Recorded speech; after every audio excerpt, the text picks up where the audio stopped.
Hi, everybody. I'm Mia Urman from WarPlayer, and I'm very excited to have a special guest here today, Lillian Buziak from Caprus.ai.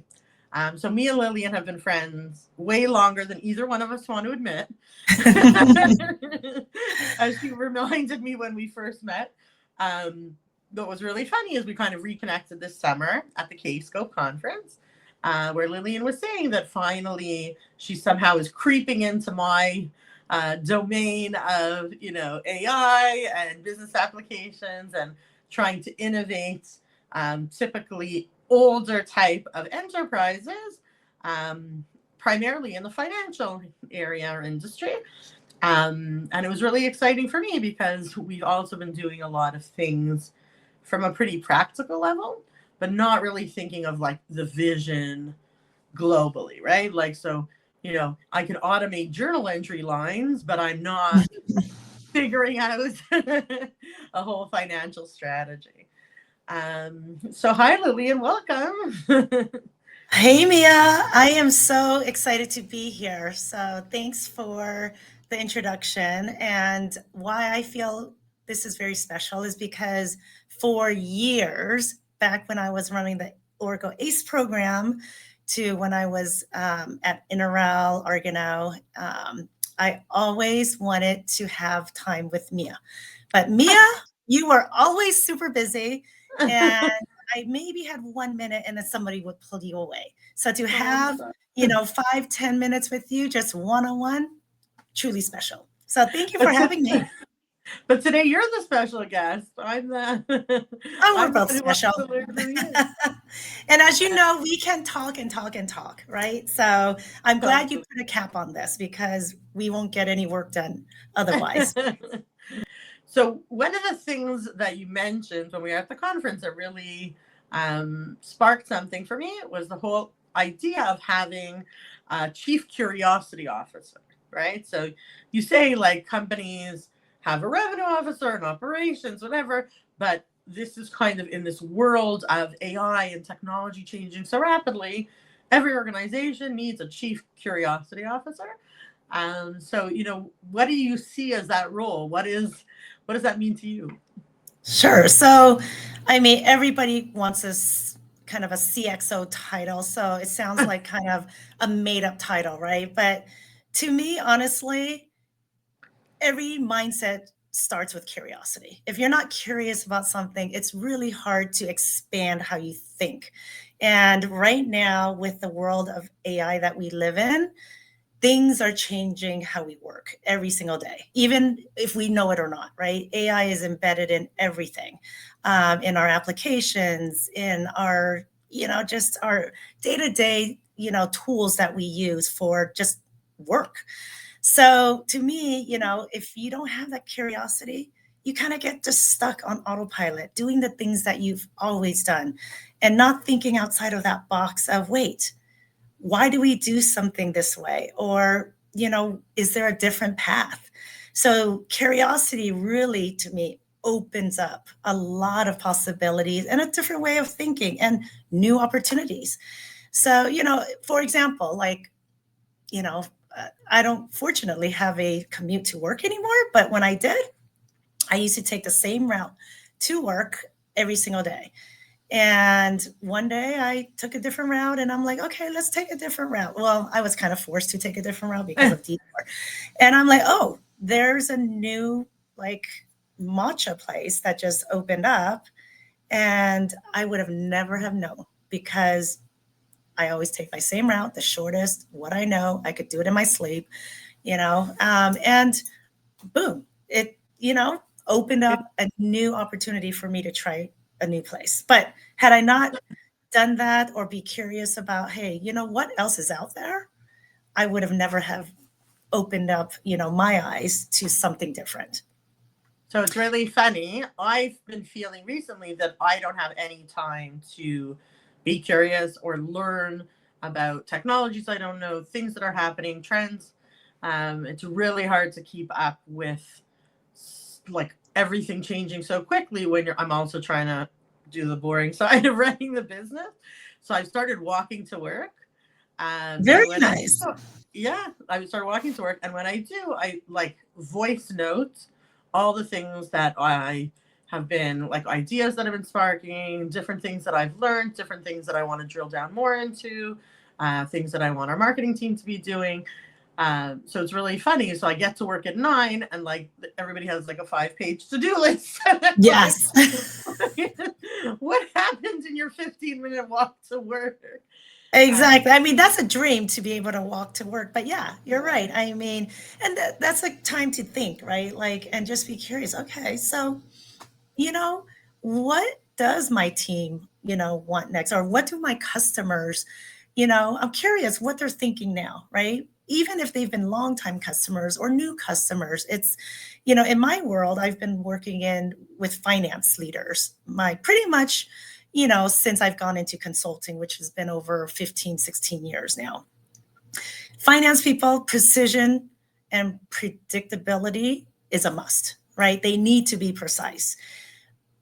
But curiosity is what really helps people see the different patterns, the numbers, that solo, okay, yeah, they mean something, but is it anything new, right?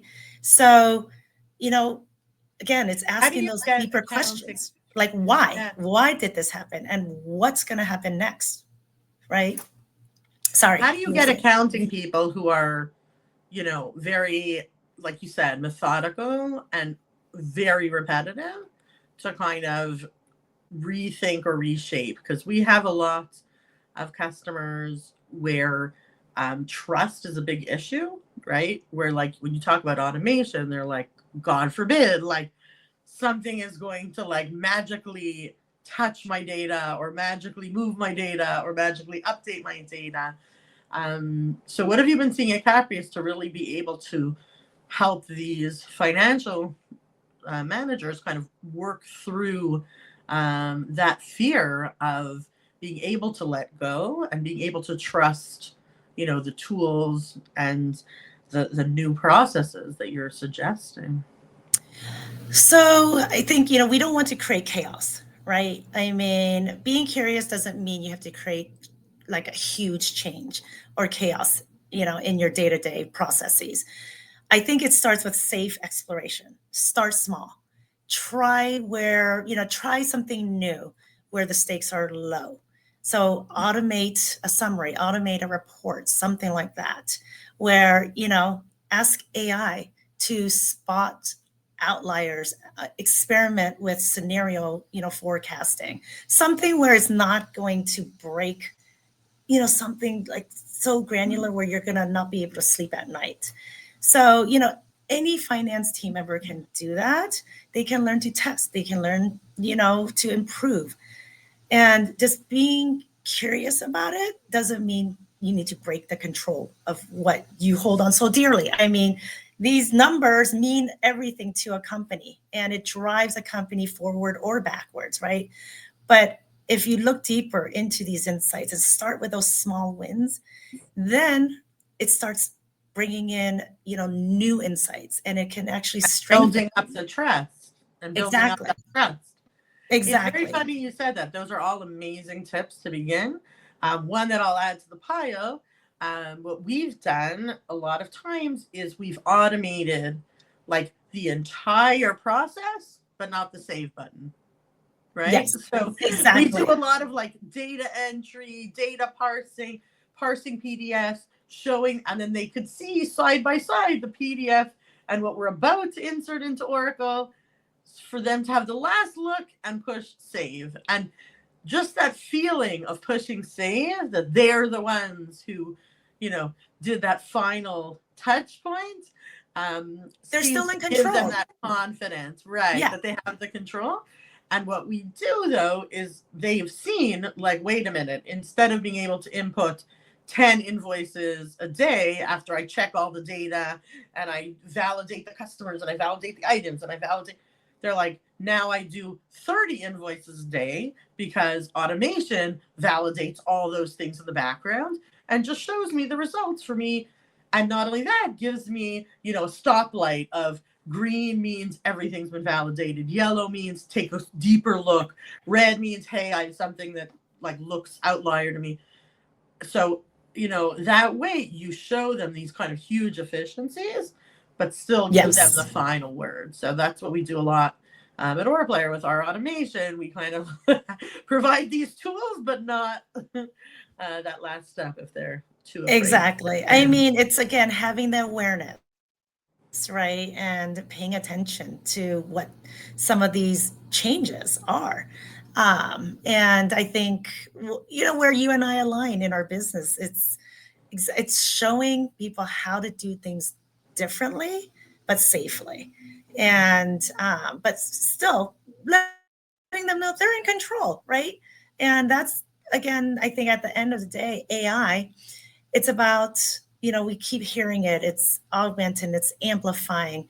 But really, when I think about it, it's enabling us humans to truly do what we do best, even better. But at the end, it's still our decision. It's still our mistake if we make it. It's still our win if we win. And it goes both ways. But having, just all these different insights and opening yourself to these different, ways of working can open doors in ways you might not even know. And make a lot of ROI, which definitely speaks to the financial people. So we have eventually that's exactly what we all want. So let's just break it down. We all want to make money. So we're almost at the end. I just thought as like the final thought, why don't we do a send-off of your top 3 AI use cases for finance? And then we challenge anybody who's watching this chatcast, if you're in the financial sector and you're not doing any automation, you have to either comment or reach out so that we could just take a toe in the water of innovation before we hit 2026. So what are your top 3 use cases, quick wins, like you mentioned? I think easy one is invoice processing. Anything, invoice, expenses, I think scenario planning, and, reconciliation. I think reconciling your books, closing your books faster. Huge one. 3 really easy things that you can do with AI today. And it will save time, it will save effort. And honestly, it's all that boring stuff that nobody really wants to do, but we have to, because we all run a business, so we have to. Right. So thank you so much for joining us today and giving us your little pearls of wisdom about the financial world, about being curious, which I think, of course, lends itself to any industry. Just be curious in life. Yes. So thank you so much for joining us. Thanks, everyone, for watching. Don't forget to subscribe and like. And, of course, feel free to comment below if you'd like to be a guest and if you would like to suggest a topic. Thanks, everyone. Thank you, Lillian, for joining us. Bye for now. Bye. Thank